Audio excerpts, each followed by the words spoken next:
Bonsoir Martine Aubry. Bonsoir.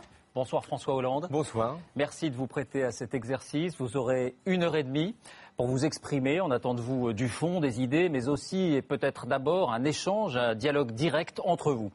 Alors nous avons décidé d'organiser ce débat en 4 parties.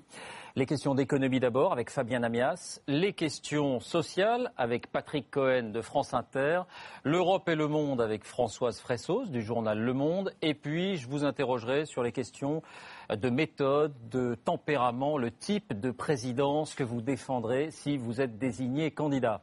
Un mot aussi à vous qui nous regardez, c'est un débat que vous pouvez suivre également en direct sur l'antenne de France Inter et aussi sur lemonde.fr et sur notre site francetv.fr/2012 avec analyse et commentaires. Voilà. Avant de commencer et de parler d'économie, quelques éléments sur l'actualité et sur des considérations, disons, humaines qui ont leur place dans ce débat. Martine Aubry, c'est vous qui avez été désignée par le tirage au sort pour répondre en premier. Très simplement, pour commencer, on dit, et on l'a senti aussi ces dernières années, que vous avez des relations personnelles compliquées, des relations difficiles. La presse parle même d'inimitié. Est-ce que c'est le cas? Comment vous entendez-vous, franchement? Moi, je dirais qu'on a toujours eu avec François des relations à la fois amicales et franches. Amicales? Oui, amicales et franches. Et on le verra ce soir. François Hollande. Je connais Martine depuis longtemps. Je n'étais pas on sur va dire tes genoux longtemps. quand même. Oui. Et nous sommes appréciés à des moments différents. Et je pense que nous avons toujours, pour ce qui me concerne, veillé à avoir du respect. Et je l'aurai ce soir. Parce que l'un ou l'autre d'entre nous, et c'est au-delà des relations personnelles, sera le prochain candidat face à Nicolas Sarkozy. Et moi, je veux que ce candidat gagne en 2012. Là, vous parlez de relations professionnelles, mais je parle de relations personnelles. Je parle de relations indispensables. Vous dites pas amitié, vous, François Hollande? Si, mais moi, je connais Martine depuis longtemps et j'ai de l'amitié pour elle. Est-ce que vous pourriez travailler ensemble? Est-ce que, par exemple, vous pourriez, l'un vis-à-vis de l'autre, être son Premier ministre ou le nommer Premier ministre en cas de victoire, un peu à la manière de ce qu'a fait Barack Obama avec Hillary Clinton? Ils étaient confrontés lors des primaires, et puis c'est pas le poste de Premier ministre, c'est le poste de secrétaire d'État. Mais est-ce que vous pourriez, par exemple, envisager cette hypothèse? Moi, je suis candidate à la présidence de la République et je pense qu'il faut une grande expérience pour cela. Et je pense qu'il vaut mieux avoir un Premier ministre plus jeune que soi. Il faut préparer la suite. Plus jeune que soi. François Hollande? Je suis plus jeune que Martine Aubry, mais ça ne me donne pas ici une espérance. La mienne est différente. Je suis candidat pour être président. Mais je vais vous dire une leçon toute simple que j'ai apprise de l'histoire. Le choix d'un Premier ministre, il se fait dans la campagne présidentielle. Ce n'était pas un arrangement. Ce n'était pas une combinaison. Ce n'était pas le fruit d'une primaire. Là, j'évoque simplement une possibilité. Ou est-ce que c'est exclu? Voilà, vous pourriez je dire vous ai aussi dit, non, ça sortira de l'élection présidentielle elle-même. Ça correspond à un moment politique. Et ça doit être un attelage durable. Mais vous vous engagez, en tout cas, à faire campagne l'un pour l'autre?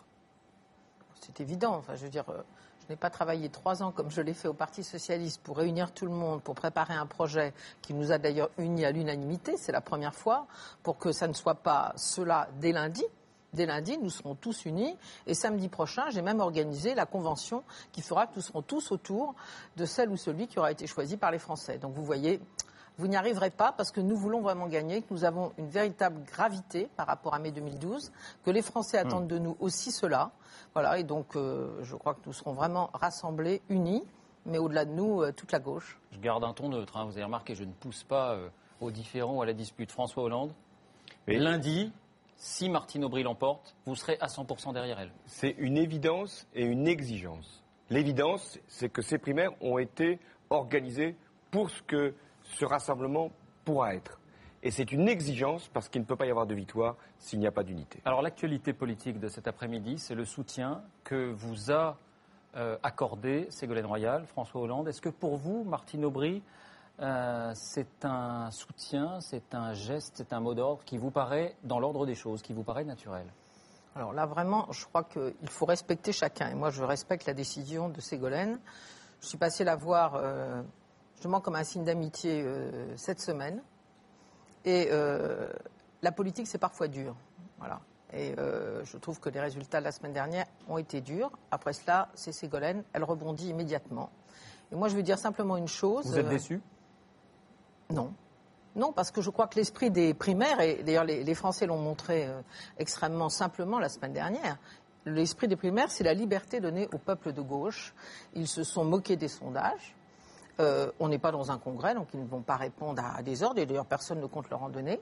Le peuple veut choisir, il ne veut pas qu'on lui intime ce qu'il doit décider. Voilà. Mais maintenant, je vais dire une chose très simple. Vous dites que les électeurs de Ségolène Royal sont libres.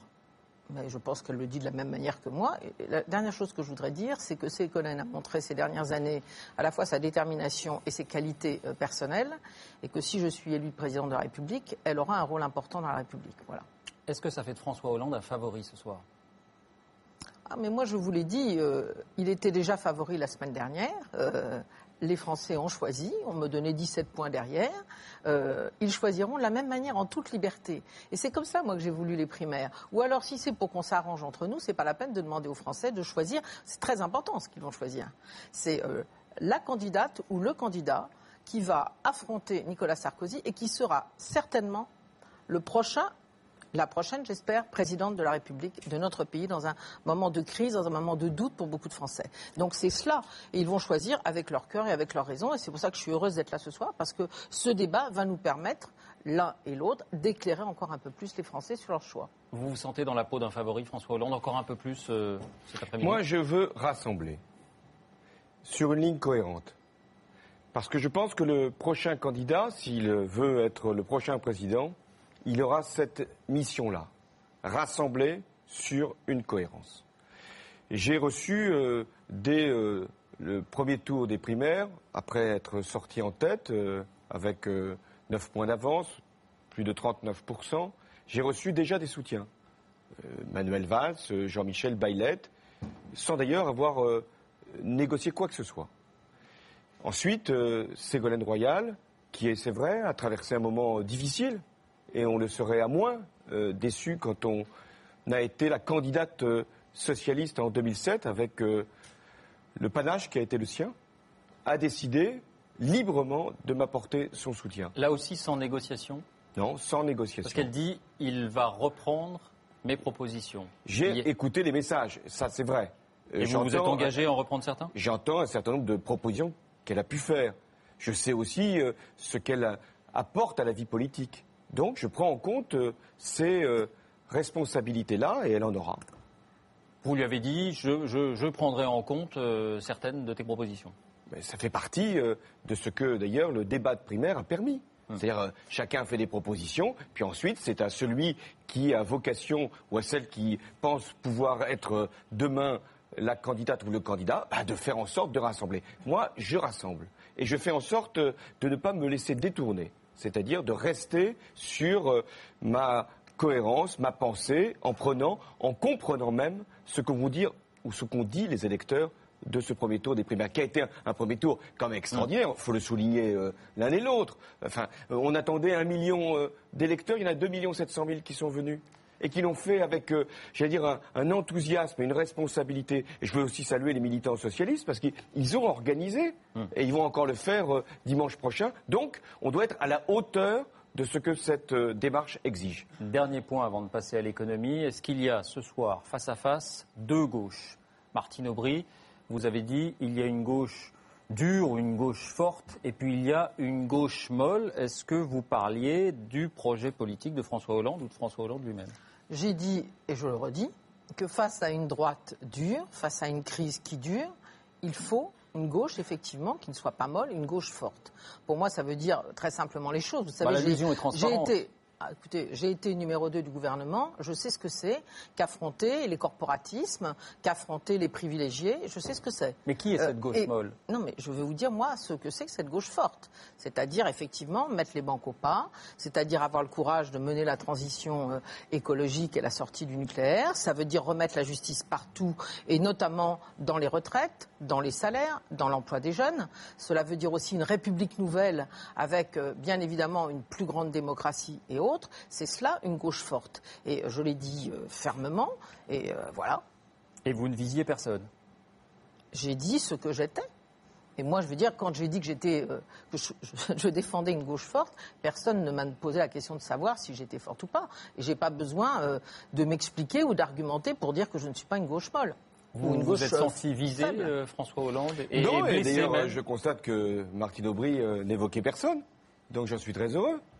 Il y aurait pu y avoir méprise ou malentendu. Ce n'est pas le cas. Moi, je ne sais pas ce que c'est que la gauche dure. Je n'ai pas envie d'ailleurs d'une gauche dure, très franchement. On sort de 5 ans d'une présidence brutale et on serait, nous, une candidature sectaire. Je ne le veux pas. Je pense que le pays a besoin d'être apaisé, réconcilié. Mais je ne sais pas non plus une gauche molle. On n'a pas besoin, là, d'une gauche timide. Il faut une gauche qui soit solide. Parce qu'il y a effectivement un choc. C'est la crise. Il faut être capable de la relever, cette crise, c'est-à-dire de la combattre, de la surmonter. Il faut affronter effectivement une transition écologique, un défi énergétique. Il faudra la faire avec courage. Il faudra aussi remettre de l'ordre dans nos comptes publics. C'est pas facile, faire une réforme fiscale. Donc il faut être solide. Et puis il va falloir avoir une grande cause. J'ai évoqué l'école et l'éducation. Et en même temps, il faut une gauche sincère. Parce que si elle n'est pas sincère, si elle n'est pas crédible, si elle ne fait que des promesses qui ne peuvent pas être tenues, moi je n'ai pas envie d'avoir le bilan de Nicolas Sarkozy au bout de 5 ans. Et quand vous dites sectaire, non, mais moi vous je ne pensez à vise Martine personne. Aubry ? Non, moi, je n'ai pas pris ces concepts-là. Je ne suis ni dans la gauche molle, ni dans la gauche dure. Je suis dans la gauche solide et sincère. Bien, alors la crise, vous l'évoquiez, Martine Attendez, Aubry. moi je veux dire un mot quand même. Oui, la gauche dure, encore qu'être dure avec les banques aujourd'hui, être dure avec certains privilégiés, ça sera pas mal, mais je pense que dans l'état de notre pays, il faut le rassembler, il faut réouvrir le champ de la négociation, il faut s'ouvrir vers les Français, c'est ce que j'ai voulu avec ces primaires, donc c'est un peu un symbole de la façon dont je souhaite diriger le pays, le présider. Simplement, quand je parle de gauche forte, bon, la force c'est quand même une bonne chose, c'est comme la solidité, ça veut dire aussi qu'il faut dire les choses clairement. Et moi, je crois qu'aujourd'hui, ce n'est pas le débat qui est gênant entre nous, c'est le flou. Et je crois que c'est cela qui peut gêner les électeurs. Si on veut que les Français reprennent confiance en nous, reprennent confiance en la politique, reprennent confiance en la gauche, il faut qu'on dise clairement les choses. Tu parles, à juste titre, du fait qu'il faut bien gérer la France. Et ça, c'est pas moi qui dirais le contraire. Mais par exemple, sur la règle d'or que nous avait proposée Nicolas Sarkozy cet été, toi tu as dit oui, je vais la reprendre, peut-être même dès la loi de finances, et en tout cas si je suis élu. Moi j'ai dit, moi je ne veux pas d'une règle où on me dit que demain on sera sérieux, je propose tout de suite au président de faire un certain nombre de choses qui permettent à la fois de réduire les déficits publics, mais aussi de relancer la croissance et l'emploi, parce que ce sont les problèmes des Français. Quand je parle de gauche forte, je parle de cela. Je pourrais parler de réforme de société, le non-cumul des mandats. Moi, j'ai dit clairement, tu le sais François, tu n'étais pas d'accord. Ce n'est pas facile, j'ai perdu des soutiens. Mais pour moi, c'est ça la gauche forte, quand c'est juste. Le non-cumul des mandats, c'est la rénovation, c'est faire rentrer les femmes, c'est faire rentrer la diversité des cultures, c'est rajeunir notre parti. Ce n'était pas facile de le faire. Eh bien, je l'ai décidé. C'est ça que j'appelle la gauche forte, c'est-à-dire avoir le tempérament de défendre ce que l'on croit juste, avec détermination, même si ça ne plaît pas toujours. Alors, François Hollande, et puis on passe à l'économie. Vous vouliez Puisque, répondre sur le flou, peut-être. Martine veut que nous soyons clairs, c'est l'objet de ce débat, c'est d'être précis. Elle a pris 2 sujets. La règle d'or, c'est pas moi qui ai inventé ce concept. D'ailleurs, il n'existe que dans un seul pays, l'Allemagne, et il a été adopté par un autre pays, l'Espagne. Nicolas Sarkozy, dans un troc avec Mme Merkel, a voulu nous imposer cette règle d'or. D'ailleurs, il y a renoncé.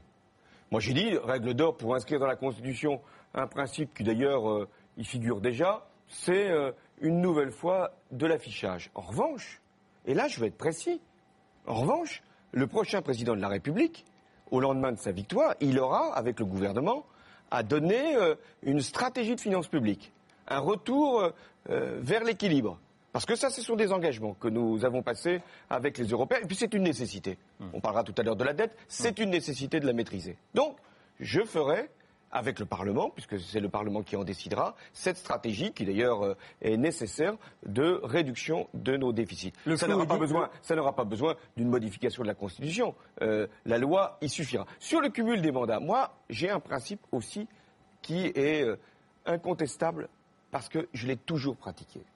Moi, je respecte les décisions de mon parti.